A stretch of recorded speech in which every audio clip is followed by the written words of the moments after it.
नमस्कार, स्वागत है आपका संसद टीवी पर। मैं हूं मनोज वर्मा और आप देख रहे हैं हमारा खास कार्यक्रम मुद्दा आपका।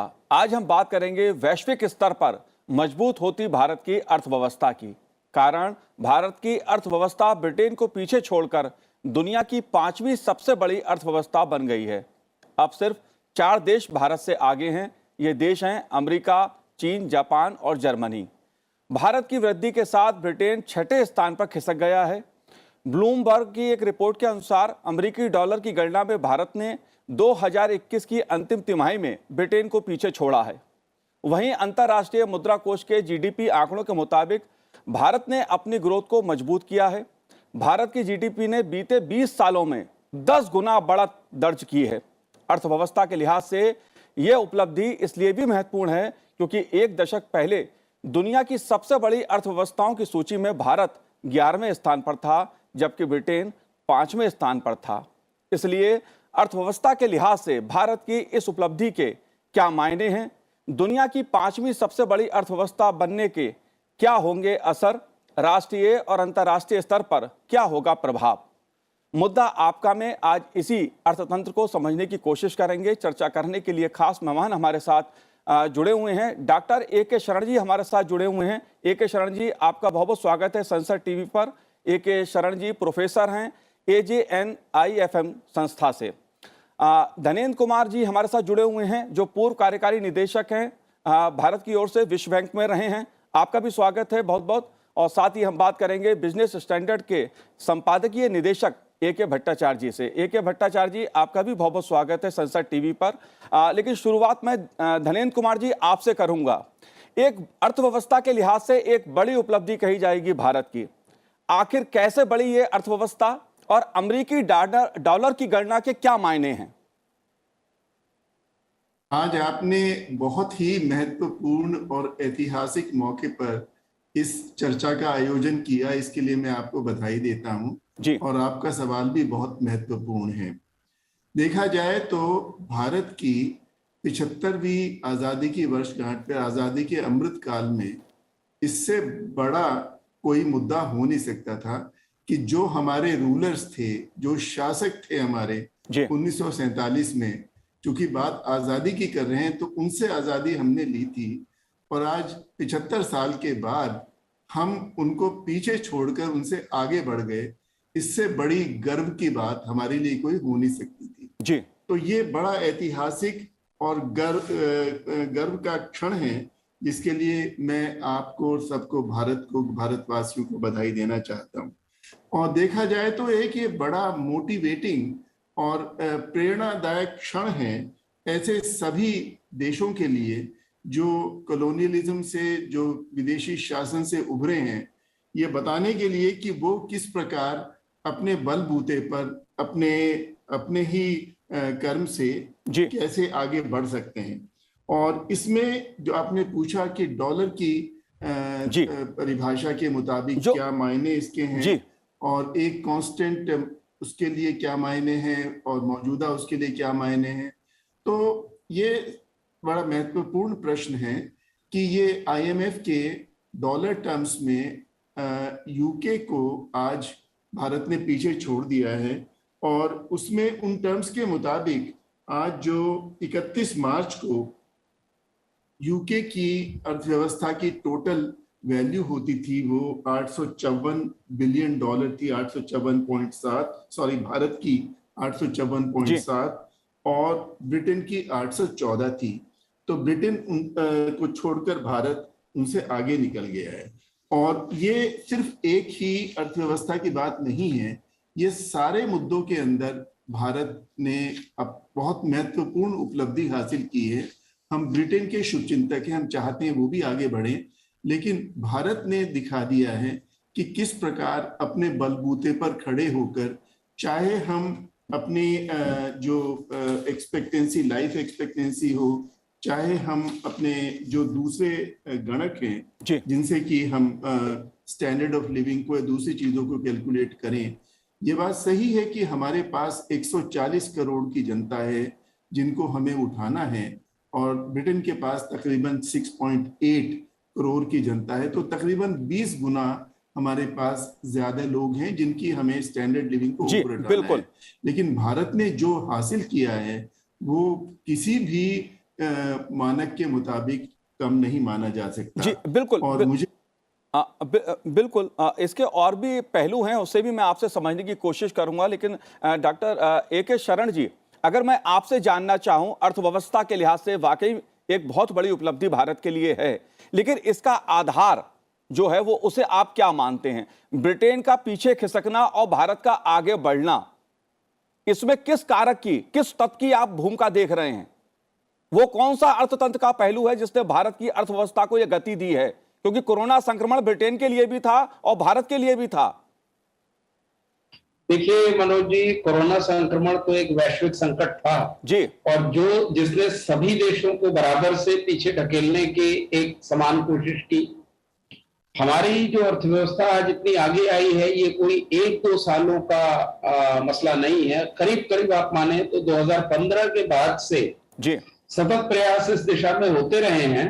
और चाहे वो हमारे मेक इन इंडिया के प्रयास रहे हों, चाहे वो हमारे एमएसएमई को इम्प्रूव करने के प्रयास रहे हों, चाहे वो हमारे माइक्रो फाइनेंस को लेकर प्रयास रहे हों, या रिजर्व बैंक ऑफ इंडिया का असेसमेंट फाइनेंशियल स्टेबिलिटी को लेकर के रहा हो, जो हमारी वित्तीय स्थिरता को लेकर के रहा हो, ये सभी प्रयास अपनी दिशा में बहुत स्थिरता के साथ आगे बढ़ाए जाते रहे हैं। और हमारी जो आर्थिक योजना है और जो हमारे अलग अलग बजट रहे हैं, उन सभी ने इसको आगे बढ़ाने के प्रयास में बहुत लगातार मदद की है। जी और इसके परिणाम स्वरूप हमारे कुछ सेक्टर्स जो आप देखें कि जिन्होंने बहुत आगे बढ़ करके एक ठोस तरीके से हमारी अर्थव्यवस्था को आगे बढ़ाया, उन सेक्टर्स को अगर आप देखें तो उनमें हेल्थ केयर भी है, रिन्यूएबल एनर्जी भी है, आईटी सेक्टर है, रियल एस्टेट है और ऑटोमोटिव सेक्टर है, टू मेंशन सम। ऐसे बहुत सारे सेक्टर्स हैं हमारे यहाँ।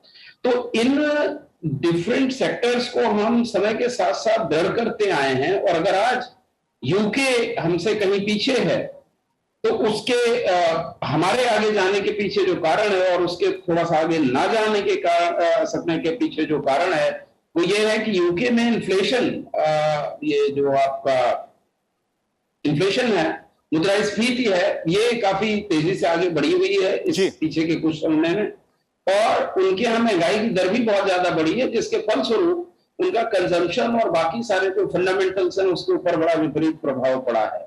हमारे यहाँ ज्यादातर रिजर्व बैंक ऑफ इंडिया की टारगेटिंग के फलस्वरूप, भारत सरकार के सतत सुपरविजन के फलस्वरूप इन्फ्लेशन को हमने करीब करीब कंट्रोल में रखा हुआ है और अपनी महंगाई को जिस तरह से भी हम चाह रहे हैं उसको स्थिर करके रखे हुए हैं। ये बात ठीक कही हमारे पहले वक्ता ने कि हमारी जो कैश की नॉमिनल वैल्यू है वो 8.54 854 के आसपास है, जबकि यूके की उससे कमी है। तो वो एक इंडिकेटर हो सकता है उनकी अर्थव्यवस्था के हिसाब से और हमारी अर्थव्यवस्था के हिसाब से।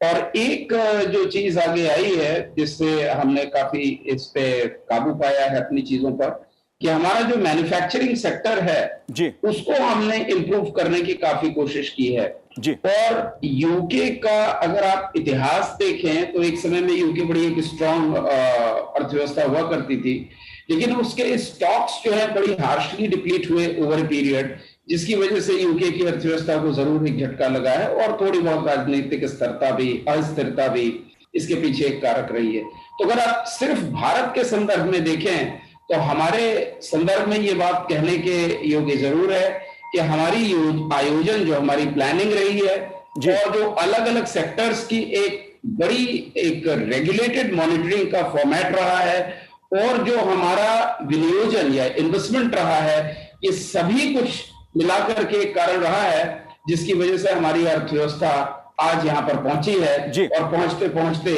वो आज कहीं यूनाइटेड किंगडम की अर्थव्यवस्था से आगे निकल गई है जी। ये मैं कहना जी बिल्कुल। ए.के. भट्टाचार्य जी, मैं आपसे जानना चाहूंगा कि कैसी रही है 10 वर्षों में जो हमारी आर्थिक ग्रोथ का जो रेट है वो कैसा रहा है, क्योंकि पिछले 10 वर्षों में बहुत कुछ तब्दीली आई है हमारी अर्थव्यवस्था में, बहुत तेजी से बढ़ती हुई हमारी अर्थव्यवस्था है, जीडीपी की दर भी जो है बहुत तेजी के साथ आगे बढ़ी है। दुनिया इस बात को मान रही है, अंतर्राष्ट्रीय एजेंसियां भी इस बात को कह रही हैं। आप कैसे देखते हैं इस बदलाव को? जो आपने जो 10 साल की जिक्र की जी, अगर हम 10 साल को 2 हिस्से में बांट दें जी तो मैं कहूंगा कि जो पहले 5 साल में हमने अच्छी गति देखी, पर दूसरे 5 साल यानी पिछले 5 साल में हमने अच्छी गति नहीं देखी। उसके बहुत सारे कारण भी हैं। कोविड का कारण है, और वैसे भी कोविड के पहले भी जो हमारी जो आर्थिक वृद्धि दर थी वो करीबन 2018-19 में 19-20 में 3.7% वृद्धि दर में आ गई थी। तो 10 साल में जो हम पहले 5 साल में एक अच्छी गति देखी, और दूसरे 5 साल कोविड के लिए और डिमांड डिसेलरेशन के लिए भी हमने गति को काफी कम देखी है। पिछले 5 साल में हमारी गति सिर्फ 3.7% ही हुई है, और ये मैं मानता हूं कि इसके बावजूद अगर हम यूके की अर्थनीति से आगे बढ़ गए हैं, इसका मतलब यूके की अर्थनीति और भी खराब प्रदर्शन किया उन्होंने। तो मैं इस जो डेटा पॉइंट जो आपने दिया कि जो 10 साल में कैसे किए और हम यूके से आगे बढ़ गए हैं, जी मैं यूके के तुलना में भारत की जो उपलब्धि को मैं नहीं देखना चाहता। हमें ये देखना है कि किस तरह से अपने आप में भारतीय अर्थनीति आगे बढ़नी चाहिए, बढ़ेगी, और किस तरह से ये अर्थनीति सिर्फ एक सेक्टर नहीं है, अर्थनीति के बहुत सारे क्षेत्र हैं।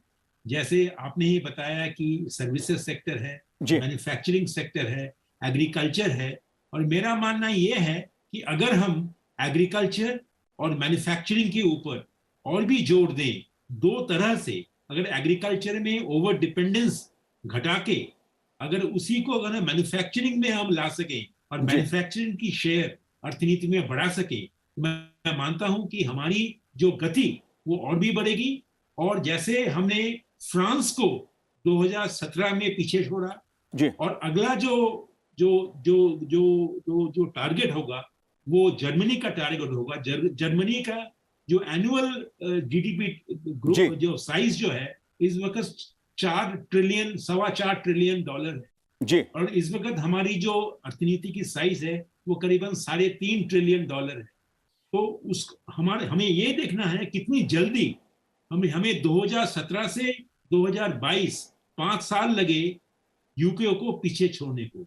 हम किस तरह से देखना है कि हम जर्मनी को कितने जल्दी हम आगे छोड़ सकते हैं, उसके लिए क्या क्या जो स्टेप्स लेने हैं, पॉलिसी रिफॉर्म्स की जो जरूरत है, उसके ऊपर मैं समझता हूं कि आगामी कालों में, आगामी सालों में, महीनों में हमें और भी जोर देना है।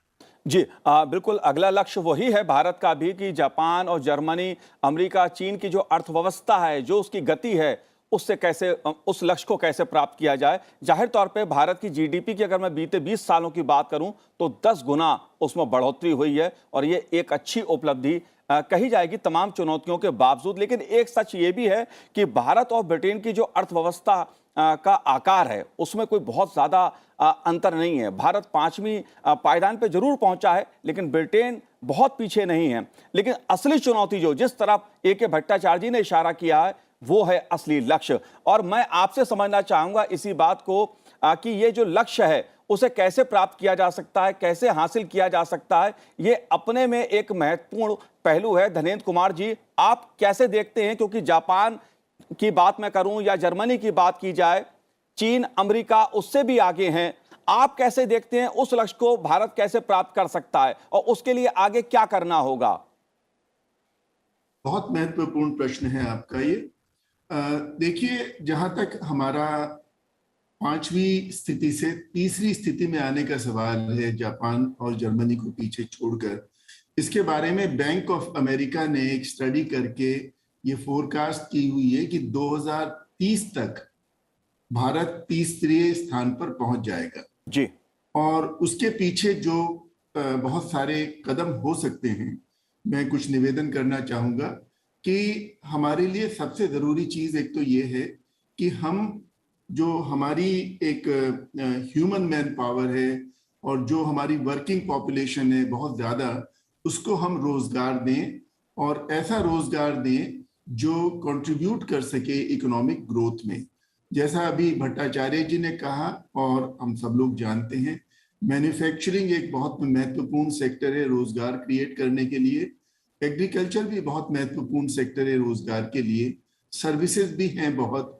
अब उन सब में रोजगार की ज्यादा संभावनाएं पैदा हो सकती हैं। एक तो टेक्नोलॉजी के माध्यम से हमें प्रोडक्टिविटी बढ़ानी है सारे सेक्टर्स की। अगर हम इंक्रीमेंटली उसको बढ़ाते जाएं ईयर ऑन ईयर, जितनी पैदावार होती है, चाहे हम एग्रीकल्चर में, चाहे मैन्युफैक्चरिंग में, चाहे सर्विसेज में, चाहे हम हेल्थ केयर, एजुकेशन और दूसरी चीजों को लें, ई कॉमर्स सेक्टर में फॉर एग्जांपल ट्रेड के लिए बहुत संभावनाएं हैं जी। कुल मिलाकर अगर हम सारे सेक्टर्स में इंक्रीमेंटली प्रोडक्टिविटी बढ़ाएं टेक्नोलॉजी को लेकर और रोजगार के नए साधन पैदा करें तो उससे हम तेजी से बढ़ सकते हैं। दूसरा, जो कोऑपरेटिव फेडरलिज्म है उसको हमें कॉम्पिटिटिव फेडरलिज्म के तौर पर भी बदलने की जरूरत है। जैसा कि प्राइम मिनिस्टर मोदी जी ने भी कहा था, ये नहीं कि उनमें प्रतिस्पर्धा ऐसी हो कि एक दूसरे को नीचे गिराना है, लेकिन अगर वो इस प्रकार की प्रतिस्पर्धा उनमें पैदा हो सके कि कैसे ज्यादा रोजगार पैदा करें, कैसे ज्यादा पैदावार करें एग्रीकल्चर में, मैन्युफैक्चरिंग में, एक्सपोर्ट्स में, सारी चीजों में किस प्रकार आगे बढ़े। तो भारत के जो प्रदेश हैं, बहुत सारे प्रदेश तो ऐसे हैं कि बहुत सारे मुल्कों से आगे हैं। यूपी को ले लीजिए, ब्रिटेन से भी आगे है। अगर वो सारे अपने यहाँ इस प्रकार तेजी से काम करें कि वो अपने अपने क्षेत्रों में जिसमें उनको महारत हासिल है, जिसमें वो आगे बढ़ सकते हैं, उनमें काफी आगे बढ़े। कुल मिलाकर भारत तो एक एग्रीगेट है ना, जितनी पैदावार, जो उत्पादकता, जो इकोनॉमी सारे प्रदेशों में बढ़ेगी, उनका एग्रीगेट भारत है जी। तो अगर वो तेजी से बढ़ें और इस प्रकार बढ़ें कि वो रोजगार ज्यादा से ज्यादा पैदा करें, मेरे विचार से सबसे जरूरी चीज है दो, एक रोजगार और एक प्रोडक्टिविटी, जिसके लिए दोनों के लिए मैं समझता हूं कि टेक्नोलॉजी और जो मॉडर्न टेक्नोलॉजी है आजकल, including artificial intelligence, machine learning और दूसरी डिजिटल इकोनॉमी की दूसरी चीजें हैं, उनको हम तेजी से बढ़ावा दें। और भारतीय वैज्ञानिक और भारतीय मैनेजर्स ने दुनिया में आज जाके साबित कर दिया है कि भारतीयों का जो दिमाग है और जो उनकी तकनीक है, जो सोच है, वो दुनिया में किसी से कम नहीं है जी। तो मैं समझता हूं कि हम कर सकते हैं और हम सही रास्ते पर हैं इस मामले में जी। बिल्कुल, लेकिन एक चीज मैं AK शरण जी आपसे समझना चाहूंगा, क्योंकि एक बात ये मानी जा रही है कि ब्रिटेन अर्थव्यवस्था में अगर पीछे खिसका है, अगर छठी पायदान पे वो पहुंचा है, तो उसमें जो एक महंगाई का जो सवाल है वो भी एक बहुत बड़ा मुद्दा ब्रिटेन में रहा है। लेकिन भारत की अगर GDP की मैं बात करूं कि GDP की जो वृद्धि दर है वो 13.5% रही है और भारत की इस ग्रोथ के आगे चीन भी आसपास नहीं है। आप इसको कैसे देख रहे हैं? ये जो ग्रोथ है GDP की, कितना बड़ा हमारा जो अगला लक्ष्य है उसे हासिल करने में कितना समय लगेगा और किस तरह उस लक्ष्य को हासिल किया जा सकता है, जिस तरफ धनेंद्र जी भी इशारा कर रहे थे? नहीं, ठीक कह रहे हैं मनोज जी आप, लेकिन मैं इस बात पे तो बिल्कुल आपसे सहमत होना चाहूंगा जी कि GDP की जो वृद्धि की दर है, जो ग्रोथ रेट है GDP की, अपनी जगह बहुत इंप्रेसिव है और 12% इसके आसपास ग्रॉस वैल्यू एडेड भी हमारा आ रहा है कहीं ना कहीं। इससे ये पता लगता है कि अर्थव्यवस्था की जो गति है वो अपनी दिशा और गति दोनों ही ठीक है, और इस गति से अगर हम चलते रहे तो हम अपने लक्ष्य तक आसानी से पहुंच सकते हैं। लेकिन कुछ बॉटलनेक्स जो हैं, जो कुछ एक बाधाएं हैं हमारे सामने इसके सतत आगे बढ़ते रहने में, उसमें कुछ 2-3 चीजें मैं आपको कहना चाहूंगा। एक चीज जिसका जिक्र हमने इस बीच काफी समय से नहीं किया है, वो अभी भी अपनी ही जगह पर उसी तरह से खड़ी हुई है, वो है हमारी ब्लैक इकोनॉमी। हमारी जो ब्लैक इकोनॉमी में जितना रिसोर्स है, अगर वो रिसोर्स हमारी मेन स्ट्रीम इकोनॉमी में आ सके किसी तरीके से, आ जाए, मैं उस राजनीतिक परिप्रेक्ष्य में बात नहीं करना चाहता हूं कि किसी सरकार ने क्या वायदे किए थे और कितना ब्लैक मनी हमने वापस लाया या नहीं लाया, लेकिन मेरा कहना यह है कि अब सरकार जिस तरह से PMLA और बाकी सारे एक्ट्स को लगा करके ये पूरी कोशिश कर रही है कि ब्लैक मनी जनरेट ना हो, तो कम से कम वो पैसा ट्रांसपेरेंसी से, GST के लॉन्च हो जाने से और बाकी सब होने से हमारी मेन स्ट्रीम इकोनॉमी में ही आने वाला है। तो ये एक बहुत बड़ा हमारे लिए एक कंसोलेशन है कि अब हमारे पास रिसोर्सेज भी पहले से ज्यादा होंगे जिनको लगाएंगे हम। तो इसके फलस्वरूप जो एक समस्या जो अभी धीरेन्द्र जी ने जिसका जिक्र किया था कि एम्प्लॉयमेंट को हम कैसे बढ़ाएं, थोड़ा सा भिन्न विचार रखते हुए मैं ये कहना चाहूंगा कि एम्प्लॉयमेंट शायद अपने आप में उतना एक संभावित लक्ष्य नहीं हो सकता जितना एम्प्लॉयबिलिटी हो सकती है, जिसके लिए भी धीरेन्द्र जी ने उत्पादकता के संदर्भ में एक बात करी है जी। तो अगर हम जिस दिशा में अभी है और इस दिशा में हमने किया क्या क्या है जिसके वजह से ये चीज ज्यादा संभावित लगती है, अगर आप देखें कि अब हमने स्किल बेस्ड एजुकेशन पे फोकस करना शुरू कर दिया है और अब vocational training, skill based education, तो जो न्यू इकोनॉमिक पॉलिसी हमारी आई है ये फ्यूचर में हमारी एम्प्लॉयबिलिटी को डेफिनेटली बढ़ाएगी और सेक्टर्स जब ग्रो करेंगे तो उन्हें मैन पावर और इन सारी ही चीजों की जरूरत होगी, जिससे हमारे अर्थव्यवस्था की दशा और दिशा दोनों ही पहले से काफी बेहतर हो जाएगी। और ये बात सही है, सभी वक्ताओं ने कही है कि आज यूके की इकोनॉमी जहां है वो हमारे लिए कोई बहुत हर्ष का विषय शायद ना हो, बल्कि ये ज्यादा हर्ष का विषय हो सकता है कि जो स्थान हमने प्राप्त कर लिया है हम उससे पीछे ना करके उसमें और आगे की ही दिशा में आगे बढ़े। और एक पॉइंट, एक बिंदु में और रखना चाहूंगा, हमारा देश भारतवर्ष एक फिस्कल फेडरलिज्म का मॉडल है जी। यहाँ पर जो फेडरेशन है वो एक फिस्कल टाइप से बना हुआ है। तो अभी हमारी सरकार के सामने एक बड़ी चुनौती ये भी होती है कि जो उत्पादकता कुछ एक राज्यों की है, कुछ एक प्रदेशों की है, वही उत्पादकता सतत रूप से पूरे भारतवर्ष में नहीं है। इसके लिए जो हमारे दूरस्थ राज्य हैं जैसे नॉर्थ ईस्ट के स्टेट्स हो गए या अब और भी अंचल हैं हमारे, उनके अंदर में हमें जो एक आधारभूत ढांचा है, जो इंफ्रास्ट्रक्चर है, उसका डेवलपमेंट करना बहुत जरूरी है। तो अगर हम अपने इंफ्रास्ट्रक्चर डेवलपमेंट को बढ़ा ले जाएं, फाइनेंशियल स्टेबिलिटी को फाइनेंशियल मार्केट्स के रेगुलेशंस के साथ स्थिर रखें, ब्लैक मनी को कंट्रोल करते हुए अपनी मेन स्ट्रीम इकोनॉमी में ले आए और स्किल बेस्ड एजुकेशन देते हुए जो डेमोग्राफिक डिविडेंड है इसका ज्यादा से ज्यादा फायदा उठा पाए, तो निश्चित रूप से हमारी अर्थव्यवस्था जिस गति से बढ़ रही है बहुत संभव है कि भविष्य में उससे भी तेज गति से बढ़े और 2030 तक बहुत संभव है कि जो हमारा लक्ष्य है कि तीसरे स्थान को हम प्राप्त कर लें, वो एक स्वप्न ना होकर के अपने आप जी बिल्कुल।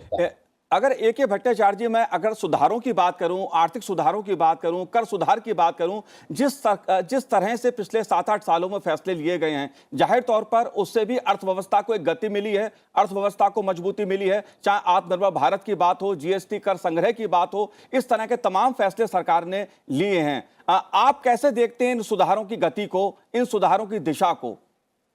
हाँ, इसमें कोई दो राय नहीं है। जो पिछले सालों में जो सुधारों की गति, जिसमें आपने टैक्स रिफॉर्म की बात की जी, आपने इंडस्ट्रियल सेक्टर की 2-3 सेक्टर की बात की, उसमें सुधार जरूर हुए हैं, पर मैं ये समझता हूँ कि ये सुधारें अच्छी हैं और ये सुधारों की गति को बढ़ाना पड़ेगा। पर ऐसे 2-3 क्षेत्र हमारे सामने ऐसे आए हैं जिन क्षेत्रों को अगर हम अभी उनका वो चैलेंज को अभी ना संभालें, मैं समझता हूं कि आगे की जो जर्मनी से आगे जाने वाली जो हमारी क्षमता है उसको हासिल करने के लिए बहुत जरूरी होगी। पहली बात तो है कि हमें एजुकेशन और स्किलिंग में बहुत बहुत जोर देना है। दूसरी बात है कि हमारा जो हेल्थ केयर सिस्टम जो है, जिससे कि हम अपने लोगों को स्वस्थ और जो हमारे नागरिक और जो वर्कर्स जो हैं उनको और भी स्वस्थ बना सके, और जिससे कि हमारा जो लेबर पार्टिसिपेशन रेट जो है, जो इस वक्त 40% में रुका हुआ है, वो और भी बढ़कर जैसे कि डेवलप्ड इकोनॉमीज में होती है 50-60% में पहुंचे, और उसके अंदर ऊपर वुमेन्स लेबर पार्टिसिपेशन को भी बढ़ाना है। और तीसरी बात ये है कि हमें एक ऐसी ट्रेड पॉलिसी को अपनाना है जो ट्रेड पॉलिसी में हम अपने भारतीय जो निर्माताओं को प्रतिस्पर्धा के स्पिरिट से वो किस तरह से ग्लोबल वैल्यू चेन के साथ जुड़ सके और टैरिफ के प्रोटेक्शन में न आकर वो कंपटीशन के दायरे में आकर अपनी जो गुणवत्ता और कंपटीशन और प्रोडक्टिविटी गेन में और भी वो हासिल कर सकें। ये तीनों चीज को मैं समझता हूं कि ये बहुत जरूरी है, क्योंकि हमारी जो अंदर ही जो पोटेंशियल जो है उसको रियलाइज करने के लिए ये और भी सुधारों की जरूरत अगले 4-5-6 सालों में जरूरत होगी। जी। जाहिर तौर पे सरकार ने भी एक लक्ष्य रखा है अपना कि किस तरह से आर्थिक सुधारों को कदम दर कदम देश में लागू करना है, और उसी का परिणाम भी आज देखने को मिल रहा है कि दुनिया की 5वीं सबसे बड़ी अर्थव्यवस्था भारत की बन गई है और ब्रिटेन पीछे छूट गया है। अब 4 देश भारत से आगे हैं, जापान, जर्मनी, चीन और अमेरिका। जाहिर तौर पे भारत का लक्ष्य बड़ा है और इस लक्ष्य को भी भारत जल्दी ही हासिल करेगा। आप तीनों ने संसद टीवी से बात की, आपका बहुत बहुत शुक्रिया, बहुत बहुत धन्यवाद हमसे बात करने के लिए। तो आज हमारे इस कार्यक्रम में इतना ही, मुझे दीजिए आज्ञा, नमस्कार।